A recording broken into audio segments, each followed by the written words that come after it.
दोस्तों नमस्कार। दोस्तों कल प्रधानमंत्री का भाषण और आज वित्त मंत्री का भाषण, इन दो भाषणों के बीच में रेंगते हुए चंद शब्द और कुछ आंकड़े और कुछ अतीत का उत्साह, कुछ मौजूदा वक्त की उम्मीद, यही तो पूरा का पूरा भाषण है। और इन भाषणों को सुनने के बाद हो सकता है आपके भीतर उस सच को जानने की इच्छा हो, क्या वाकई जो कहा जा रहा है उससे देश संभल जाएगा, या फिर अब देश संभाल पाने की स्थिति में यह सत्ताधारी नहीं है, इसीलिए यह सिर्फ अपने तरीके से सुंदर सुंदर शब्दों का इस्तेमाल करते हैं, बड़े बड़े आंकड़ों को हम लोग के सामने परोस देते हैं और एक आम शख्स इस उम्मीद में जीते चले जाता है कि आज नहीं तो कल उसकी स्थिति बेहतर हो जाएगी। 21वीं सदी का भारत, बात यहीं से शुरू की जाए, या फिर अतीत में भारत तो सोने की चिड़िया थी और मौजूदा वक्त में भारत अपने पैरों पर जब खड़ा हो जाएगा तो फिर भविष्य भी बेहद सुंदर होगा, बात इससे शुरू की जाए। क्योंकि जब भारत को आजादी मिली उस समय भारत की जनसंख्या थी तकरीबन 31 करोड़ लोग, और मौजूदा वक्त का सच यह है कि इस देश के भीतर में लगभग 20 से 25 करोड़ लोग ही हैं जो कि सही मायने में तमाम सामाजिक और आर्थिक सुरक्षा के साथ जी रहे हैं। बाकी के 100 करोड़ से ज्यादा लोगों की तादाद ऐसी है जिनके पास कोई सुरक्षा नहीं है, और इसकी एक अलग अलग सर्वे रिपोर्ट भी इस दौर में आई है जो हम सब कुछ आपके सामने आज रखना चाहते हैं। 2-3 हिस्सों में चीजों को शुरुआत में समझ लीजिए। इस देश में सबसे ज्यादा बड़ी तादाद में लोग एग्रीकल्चर यानी कृषि से जुड़े हुए हैं।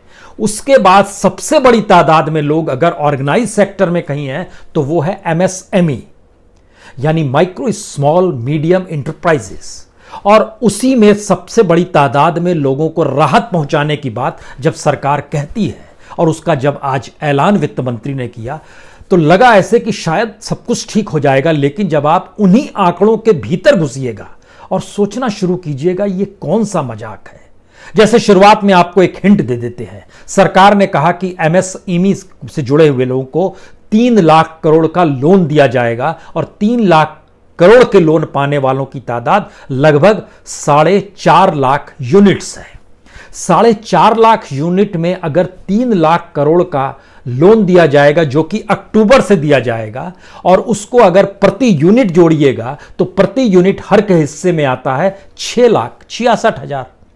अब 6,66,000 रुपए में हर यूनिट कैसे जागृत हो जाएगी, वह भी तब जब सरकार ने माइक्रो स्मॉल मीडियम सबके डायमेंशंस को बड़ा कर दिया, उसकी परिभाषा बदल दी। कल तक जो कुछ लाख थे आज उसको करोड़ में कन्वर्ट कर दिया। वो पैसा कहां से आएगा, कैसे आएगा? तो आइए जरा इस पोटली को खोलते हैं और इस पोटली में 21वीं सदी से बात शुरू करते हैं, क्योंकि 21वीं सदी का सबसे अनूठा सच तो यही है। 21वीं सदी की शुरुआत में भारत में जो गरीबी की रेखा से नीचे रहने वाले लोग हुआ करते थे, उनके लिए जो ग्रामीण अंचल में थे और जो शहरी अंचल में थे, उनके लिए महीने की कमाई थी रूरल इलाके में 328 रुपए, अर्बन में जो रहते थे 454 रुपए, यानी प्रतिदिन 12 और 15 रुपए को गरीबी रेखा से नीचे माना जाता था। 2001 का जिक्र हम कर रहे हैं।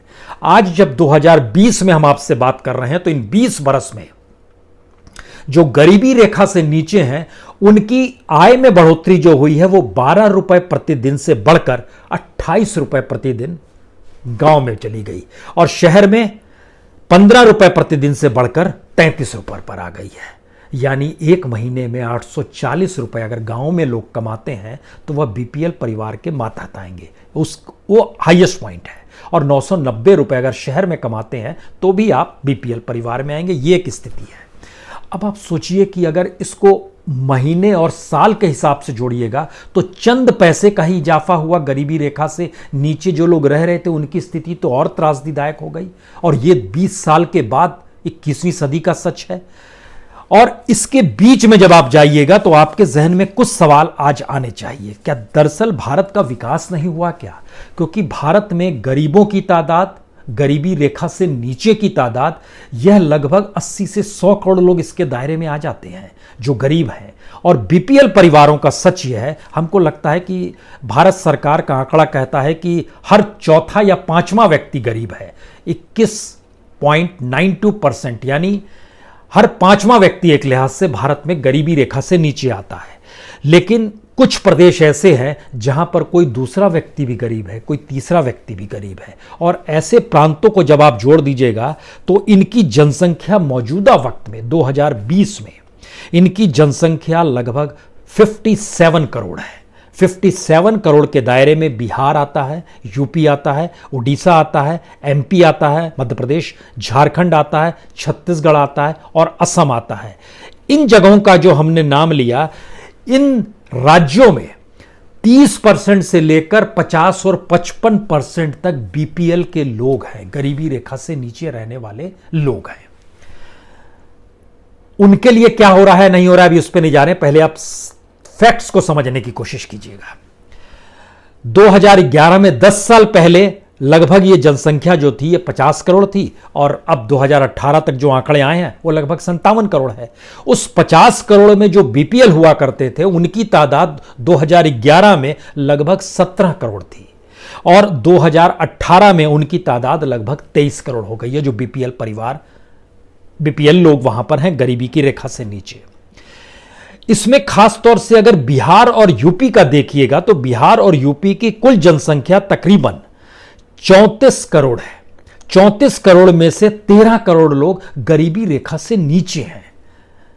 13, 13.5, 14 करोड़ तक लगभग गरीबी रेखा से नीचे हैं।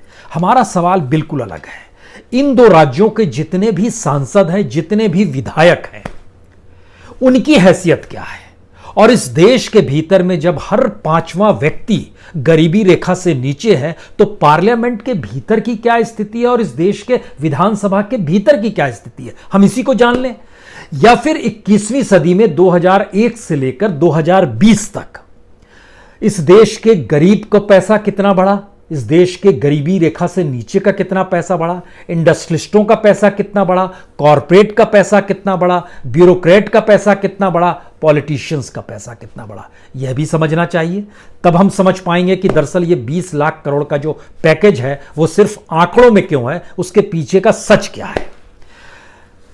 दरअसल इन जिन राज्यों का हमने नाम लिया आपके सामने, बिहार, यूपी, उड़ीसा, मध्य प्रदेश, झारखंड, छत्तीसगढ़ और असम, यहां से तकरीबन जो जितने भी लोकसभा के सांसद हैं उनकी तादाद 209 है, सांसदों की तादाद।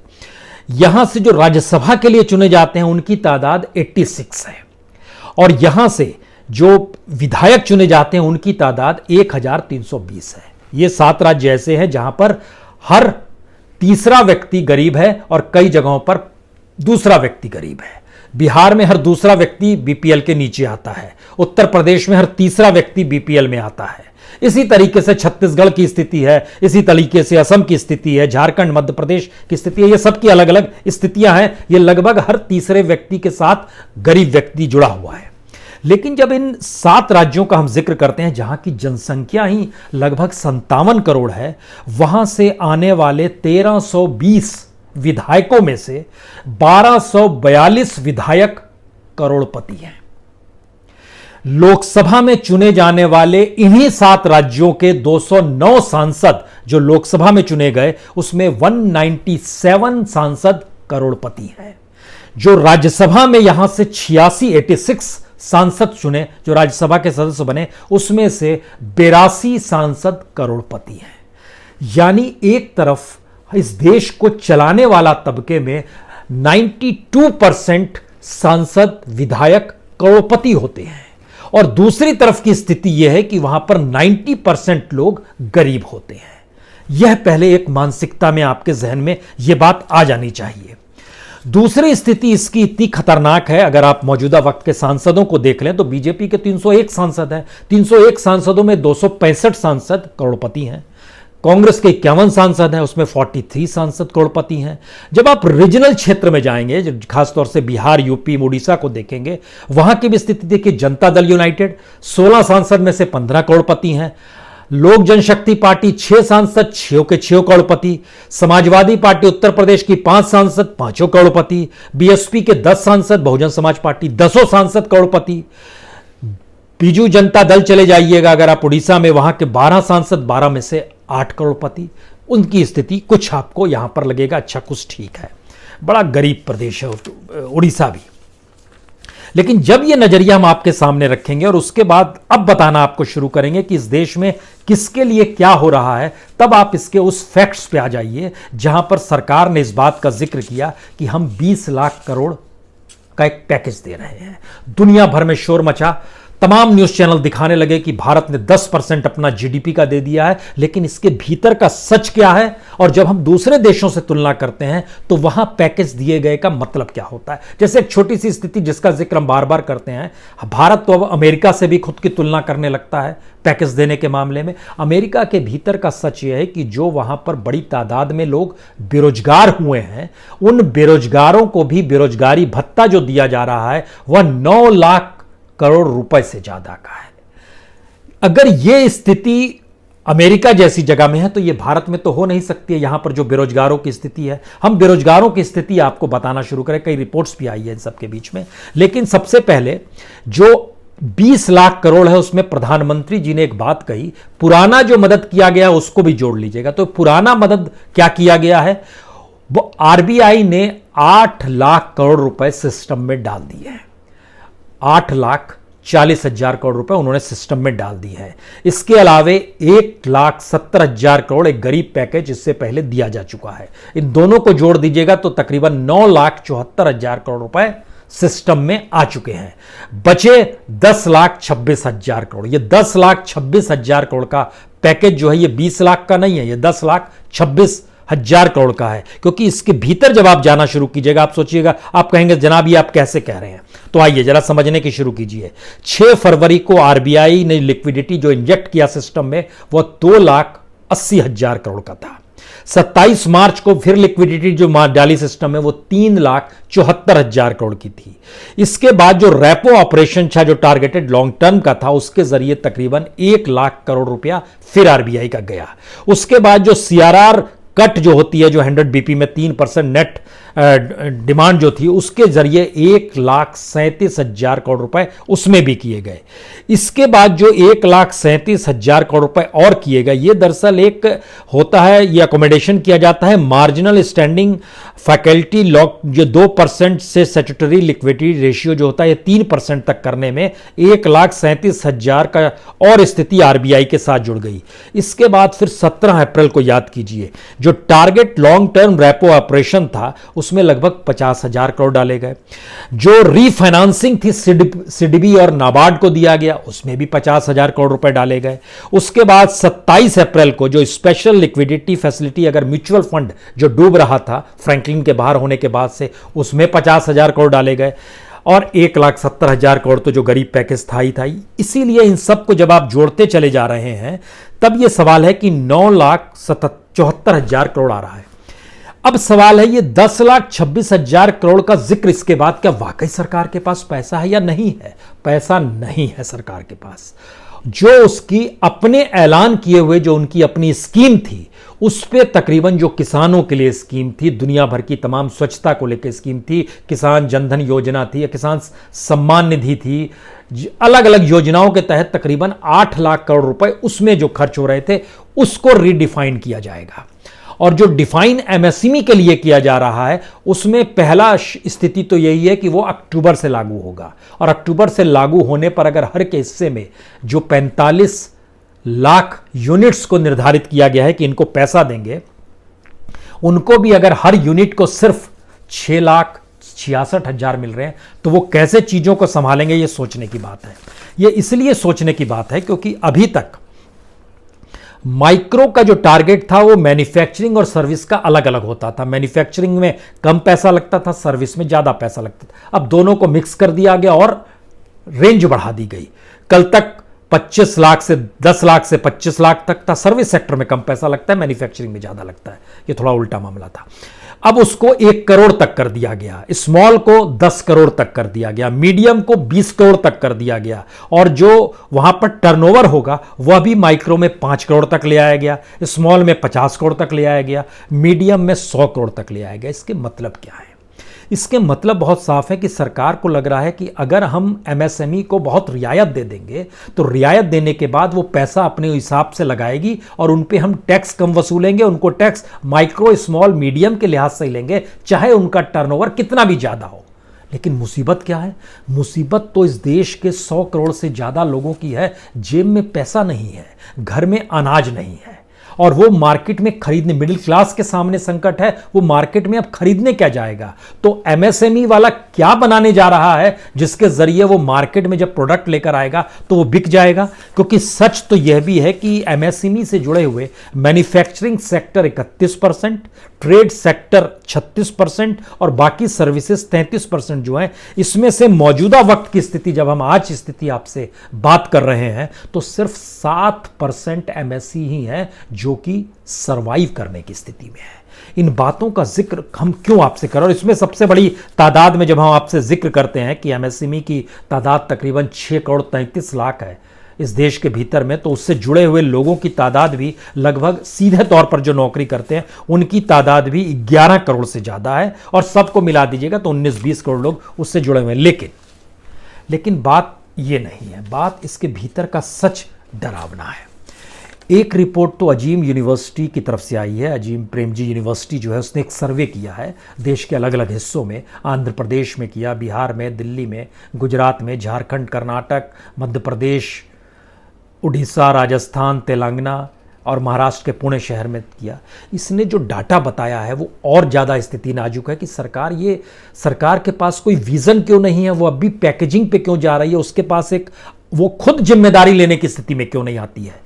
उसकी वजह देखिए, सेल्फ एम्प्लॉयड अर्बन क्षेत्र में जो था वह 84% नौकरी गंवा रहा है, जो सैलरी वर्कर था, सैलरी क्लास थी, 76% गंवा रही है, जो कैजुअल वर्कर था वो 81% गंवा रहा है।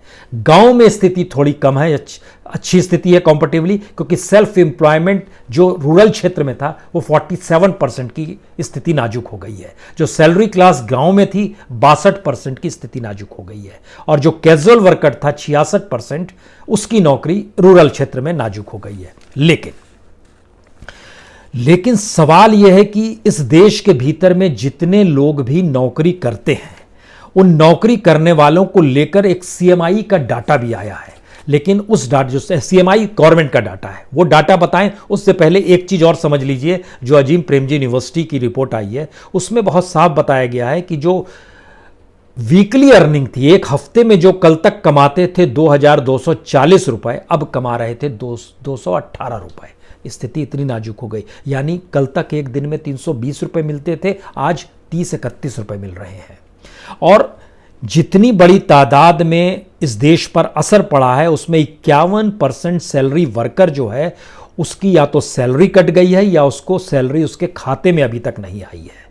80% अर्बन और 70% रूरल इलाके जो हैं, रूरल इलाकों में जो लोग रहते हैं पहले से कम खाने लगे हैं, यानी घर में जो खपत होती थी उसको बचाने लगे हैं। ये स्थिति इस देश के भीतर में आ गई है।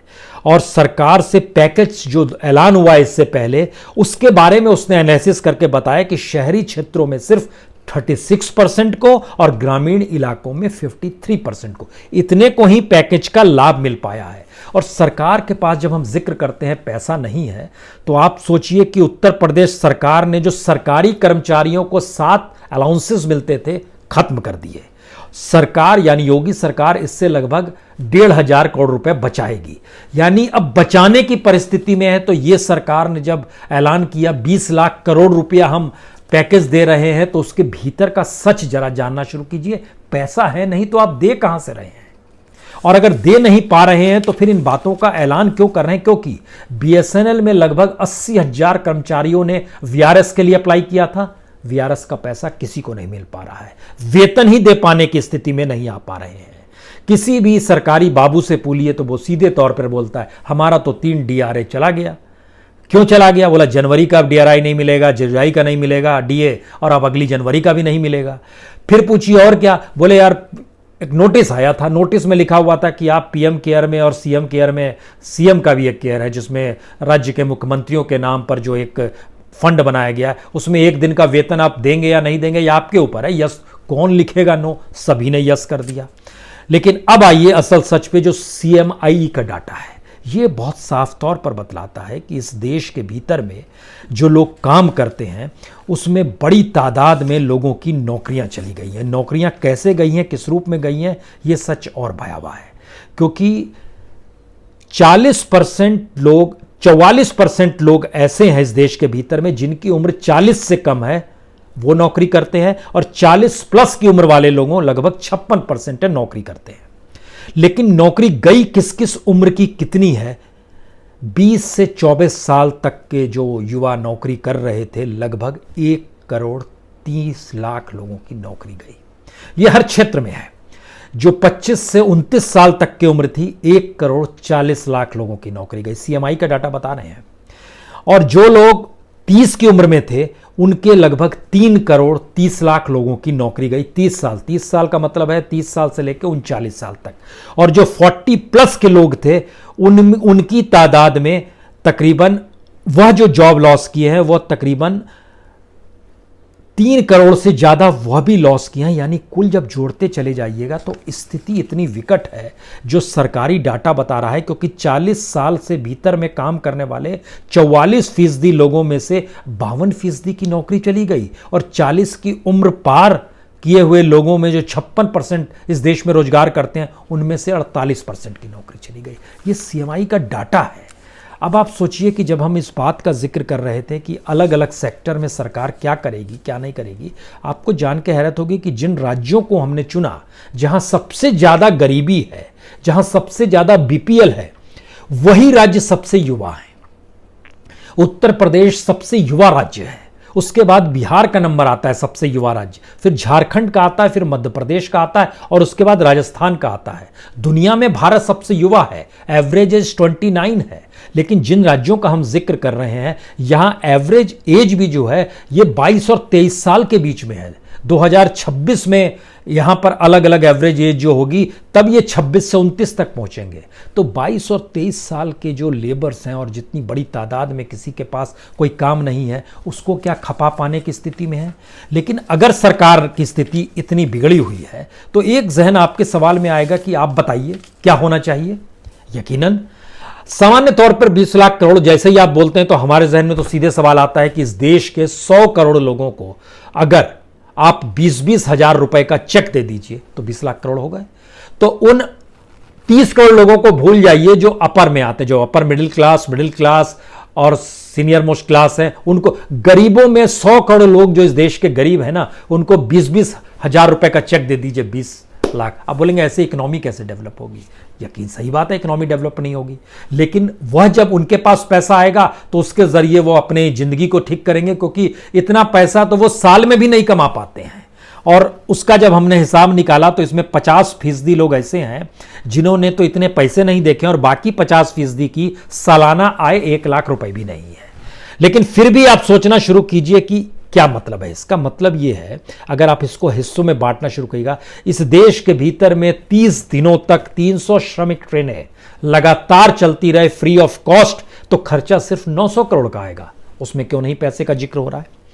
इस देश के भीतर में जो मुफ्त टेस्टिंग, हॉस्पिटल का विस्तार, चिकित्सीय देखभाल हो, क्वारंटाइन भेजना हो, मुफ्त उपचार, तमाम चीज कर दी जाए तो तकरीबन 1.5 लाख करोड़ का खर्च आएगा।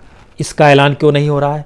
इस देश के जो 23 करोड़ राशन कार्ड धारी हैं, 23 करोड़ के पास राशन कार्ड है, लेकिन इस देश के बाकी 20 से 22 करोड़ लोगों के पास राशन कार्ड नहीं है। उनको भी अगर राशन कार्ड बना के या नहीं बिना बनाए हुए फ्री ऑफ कॉस्ट अनाज देने लगे अगले 6 महीने तक, तो खर्चा आपका आएगा सिर्फ 2.2 लाख करोड़। आप उनके लिए क्यों नहीं सोच रहे हैं? इस देश के लगभग 10 करोड़ ग्रामीण ऐसी अवस्था में रहते हैं जहां सिंचाई नहीं है, तालाब नहीं है, वनोपज के साथ रहते हैं, जो चारागाह है, कृषि वानिकी है, जो वहां पर जो उनके पास भेड़, बकरी, गाय, भैंस ये सब है। इसके लिए भी अगर आप 75,000 करोड़ रुपए लगा दे तो 10 करोड़ रहने वाले इन ग्रामीणों की जिंदगी में सुधार हो जाएगा। और इसके पैरेलल में जो शहरी तौर पर बेरोजगार हुए हैं, जिस तरह आप गांव में मनरेगा चलाते हैं, 100 दिन का काम देते हैं, हर को 200 रुपए देते हैं, अब आपको शहरी तौर पर इस तरीके से मनरेगा लाना पड़ेगा, जहां पर हर बेरोजगार को आप 400 रुपए प्रतिदिन का दे दीजिए, 500 रुपए तक का दे दीजिए। 400 और 500 की परिस्थिति में अगर आप शहरी बेरोजगारों में यह देना शुरू करेंगे तो भी आपके ऊपर जो बोझ है वह तकरीबन 3 लाख करोड़ से ज्यादा का नहीं आएगा। और इसके बाद जो प्रकृति से जुड़ी हुई स्थितियां हैं उन कामों से इनको जोड़िए। आप रोजगार पैदा कैसे करेंगे? अब आपके सामने प्रकृति है, अपनी जमीन है, अपने संसाधन है, अपना खनिज है, लेकिन आप उसके साथ लोगों को नहीं जोड़ पा रहे हैं। आप काम उल्टा कर रहे हैं।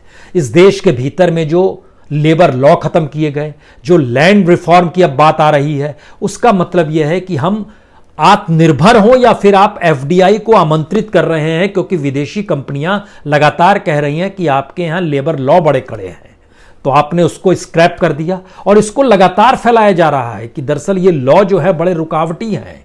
अब सवाल ये आ रहा है कि क्या वाकई आप आत्मनिर्भर होना चाहते हैं या इस देश को आत्मनिर्भर शब्द कहकर विदेशी पूंजीपतियों को एक स्पेस देने का रास्ता खोल रहे हैं जिससे वो किसी तरीके से आए, क्योंकि सरकार और सत्ता कोई जिम्मेदारी लेने को तैयार नहीं है। और जब वो जिम्मेदारी नहीं लेगी तो फिर आपको अलग अलग हिस्सों में पैकेजेस ही आप बांट सकते हैं। एमएसएमई को इतना पैकेज दे दिया, राशन दुकान को इतना, एफजीआई गोडाउन में इतना डाल दिया, इंडस्ट्री को इतना, कॉर्पोरेट। तो इससे पहले आपने कॉर्पोरेट को पैसा दिया है, वहां जब पंप किया, उनका टैक्स कम किया, उसके क्या लाभ मिला? कोई लाभ नहीं मिला।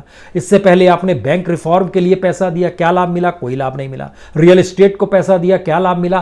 कोई लाभ नहीं दिया। नाबार्ड को पैसा दिया, क्या लाभ मिला? कोई लाभ नहीं मिला। और एनबीएफसी को पैसा दिया आपने, सभी को दिया है पैसा, लेकिन कोई लाभ नहीं मिला। और स्थिति यह है कि आप दरअसल उस इकोनॉमिक्स को समझते ही नहीं है जो ह्यूमन रिसोर्स से जुड़ा हुआ है। और ह्यूमन रिसोर्स से जुड़ी हुई इकोनॉमी अगर नहीं समझ में आएगी तो आत्मनिर्भरता सिर्फ एक शब्द है। सोने की चिड़िया सिर्फ अतीत को देखकर खुद को गौरवान्वित महसूस करने की एक सोच है। और शायद इन डाटा के बीच में, इसीलिए हमें यह बार बार लगता है जब इन डाटास को देखते हैं, जो सरकारी डाटा हमें नज़र आता है, तो उसमें इतनी भयावह स्थिति क्यों नज़र आती है? क्योंकि सरकार खुद कहती है कि 2001 के सेंसस में सरकार ने कहा 102 करोड़ लोग इस देश में थे, लेकिन उसमें से 30% लोग पलायन कर रहे थे, नौकरी के लिए बाहर निकल रहे थे, यानी लगभग 31 करोड़ लोग बाहर जा रहे थे। 2011 में जनसंख्या हो गई 121 करोड़।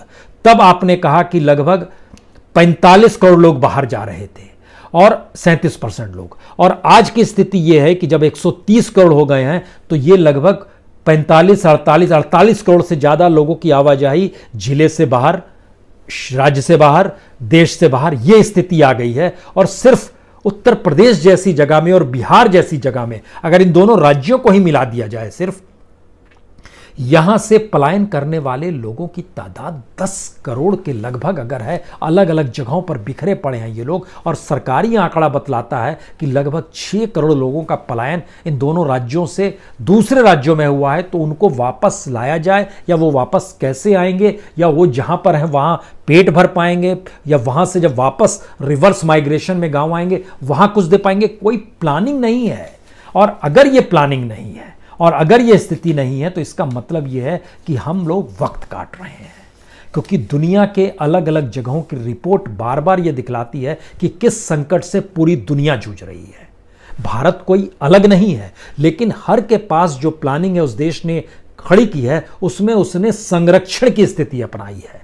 भारत के भीतर का सच यह है कि जब हम आत्मनिर्भरता का जिक्र आज कर रहे हैं तो 2016 इस देश के भीतर में जब बैंकरप्सी एंड इंसॉल्वेंसी एक्ट बना, आप कल्पना कर रहे हैं हर साल 20,000 कंपनियां ने खुद को दिवालिया घोषित कर दिया क्योंकि इकोनॉमी अनुकूल नहीं थी।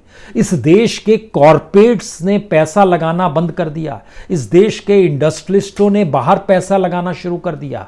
और एक लंबी फहरिस्त है जो कॉरपोरेट्स और इंडस्ट्रियलिस्टों के बीच की भी, जो संकट में इस दौर में आई है।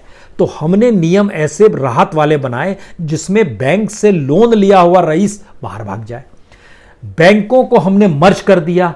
बरसों बरस से एक बैंक में काम कर रहे कर्मचारियों को अपने बैंक और उसकी पॉलिसी को लेकर जो सोच होती थी, मर्जर के बाद वह भी खत्म हो गई। हैब्सर्ड वे में किया गया। यूनाइटेड बैंक को हमने पीएनबी से जोड़ दिया। यूनाइटेड बैंक वाले से पूछिएगा, किसी कर्मचारी से, अब क्या बोलेगा वहां तो जनाब कोई नियम कायदे नहीं है। इसका मतलब यह है कि हमने एक ऐसे प्रोसेस को डेवलप इस देश के भीतर में कर दिया है जहां हर कोई संकट महसूस करे। और उस संकट के निदान के लिए वो सरकार की तरफ देखे और सरकार अपने तौर पर चीजों का ऐलान करे, अपनी परिभाषा गढ़े और उस परिभाषा को सही बताने के लिए मीडिया पूरा लग जाए और भोंपू की तरह बताते लग जाए कि बहुत शानदार, बहुत शानदार।